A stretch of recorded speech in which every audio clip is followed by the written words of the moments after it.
उत्तर प्रदेश में उपचुनाव से पहले समाजवादी पार्टी के नए दांव की। उपचुनाव होने हैं और समाजवादी पार्टी का क्या है ये दांव, देखिए हमारी ये एक्सक्लूसिव रिपोर्ट। यूपी में अपनी सियासी जमीन बढ़ाने और बचाने को लेकर सभी पार्टियों ने मोर्चा संभाल लिया है।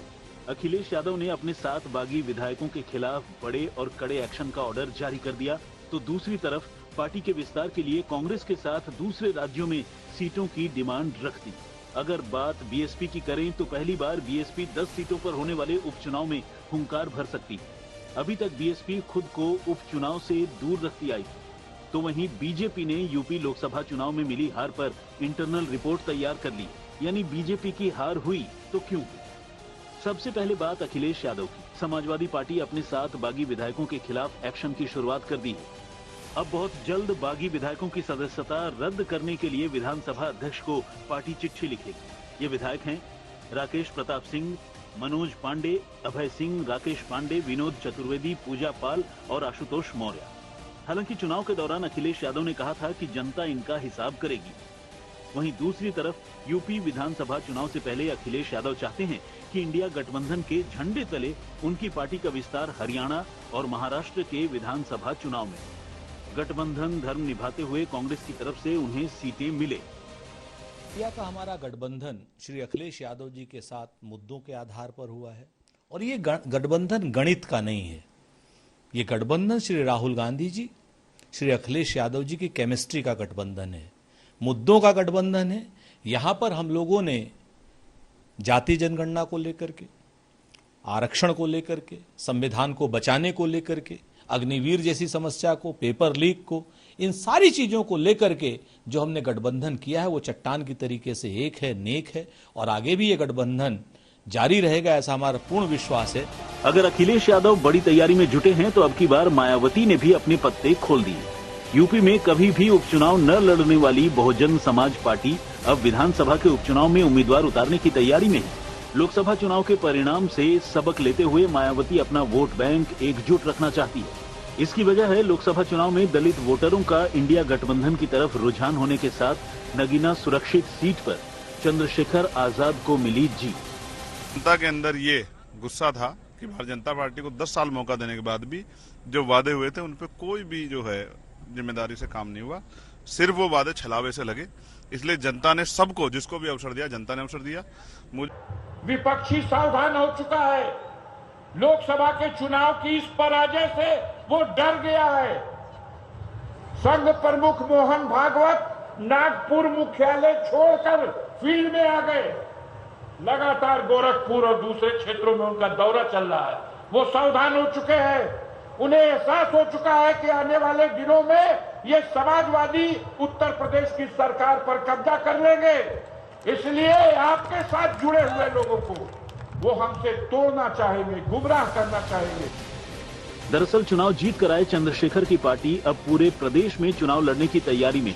माना जा रहा है कि उपचुनाव में अगर आजाद समाज पार्टी उतरती है तो दलित वोट बैंक का रुख इस पार्टी की तरफ जा सकता है। लिहाजा बीएसपी की नजर अपने वोट बैंक को 2027 विधानसभा चुनाव तक बचाकर रखने पर है। सूत्रों से मिली जानकारी के मुताबिक उपचुनाव में उम्मीदवारों का चयन पहले जिला इकाई करेगी, उसके बाद फाइनल मुहर मायावती लगाएगी। बीएसपी के उपचुनाव में उतरने से मुकाबला त्रिकोणीय हो जाएगा। एक तरफ बीजेपी, एक तरफ इंडिया गठबंधन और एक तरफ बीएसपी। मतलब साफ है, जुलाई में 10 सीटों पर होने वाले उपचुनाव तीनों पार्टियों के लिए बड़ी चुनौती है। ठीक वैसे ही चुनौती जिसका सामना लोकसभा चुनाव में बीजेपी को करना पड़ा। मोदी और योगी के चेहरे के बावजूद लोकसभा चुनाव में पार्टी हाफ हो गई। क्यों हुई, इसका पता लगाने के लिए बीजेपी ने टास्क फोर्स का गठन किया। टास्क फोर्स में लोकसभा की सभी 80 सीटों के लिए 40 ऑब्जर्वर की नियुक्ति की गई। टास्क फोर्स ने अपनी प्राइमरी रिपोर्ट भी सौंप दी है, जबकि फाइनल रिपोर्ट 25 जून को टॉप लीडरशिप को सौंपी जाएगी। सूत्रों से मिली जानकारी के मुताबिक प्राइमरी रिपोर्ट में टास्क फोर्स ने संगठन को क्लीन चिट दे दी है, यानी संगठन के लोगों ने अपना दायित्व सही तरीके से निभाया।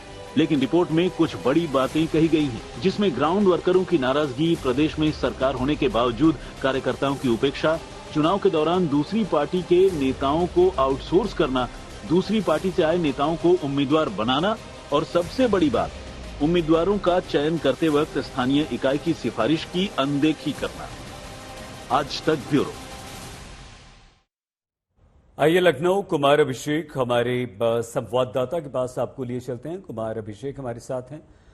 बीजेपी जो नंबर 2 हो गई उत्तर प्रदेश में, लोकसभा चुनाव में जो जबरदस्त आधी सीटों का नुकसान हो गया पिछले बार के मुकाबले, अभिषेक कारण क्या रहा?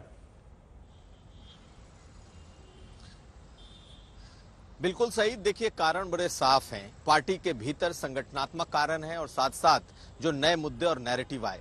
शुरुआती जांच इस वक्त पार्टी के भीतर संगठन के स्तर पर चल रही है और 40 ऑब्जर्वर जो बनाए गए हैं वो हर क्षेत्र में जाकर के ये बात कार्यकर्ताओं से पूछ रहे हैं कि क्या वजह रही। लेकिन जो प्राइमरी तौर पर सामने आया है उसमें कार्यकर्ताओं की नाराजगी संगठन को जो मिली है उसमें सबसे ज्यादा ऊपर दिखाई दिया है। जिस बात की चर्चा हमने अपने रिपोर्ट में भी की है वो यही कि बाहर से आए हुए नेताओं को ज्यादा तवज्जो देना, अपने कार्यकर्ताओं की बेरुखी और संगठन जिस पर भरोसा कर रहा था उन कार्यकर्ताओं में आई नाराजगी, ये बड़ी वजह है। लेकिन इसके अलावा जो नए मुद्दे आए, जो नए नैरेटिव बने, जिसमें संविधान का बदला जाने की बात आ गई, जिसमें आरक्षण खत्म होने की बात हुई, जिसमें युवाओं का यूथ अनरेस्ट दिखाई दिया, खास करके पेपर लीक्स के, बेरोजगारी के, ये तमाम मुद्दे ऐसे थे जिन्होंने कहते हैं ना, एक तो नीम दूजे करेला चढ़ा। एक तो कार्यकर्ताओं की नाराजगी, दूसरे दलों से आए हुए लोगों को तवज्जो दिया जाना,